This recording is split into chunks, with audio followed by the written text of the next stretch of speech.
બ્રાહ્મણો તો સંધ્યા પૂજા કરતા જ હોય અને મારા બાપુજી તો એવું કહેતા બાપુ કે જે બ્રાહ્મણનો દીકરો સંધ્યા ન કરતો હોય ને 3 દિવસ સંધ્યા વગરના જાય ને એટલે એ બ્રાહ્મણ નથી, ચંડાલ સમાન ગણાય છે.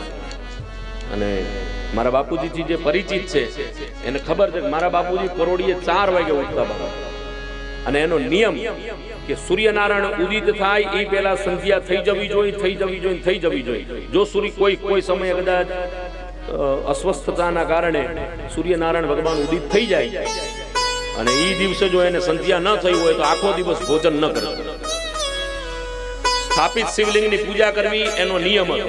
કોઈ ગામમાં કદાચ શિવ મંદિર ન હોય તો બાજુના ગામ સુધી, એ જમાનામાં તો કઈ વાહને નહોતા તો હાલીને જતા, પણ સ્થાપિત શિવલિંગની પૂજા ન થાય ત્યાં સુધી મોઢામાં અનાજનો દાણો ન મૂકવો એનો એ નિયમ હતો. અને એને એ નિયમો રાખ્યા છે ને સાહેબ, એટલે હું તમારી પાસે બેહીને આ બધું ગુણગાન ગાઈ શકું છું. આ એના પુણ્યનો પ્રતાપ છે, આમાં મારું કાંઈ નહીં. એને જે ભજન કર્યું છે ને એ ભજન પાક્યું.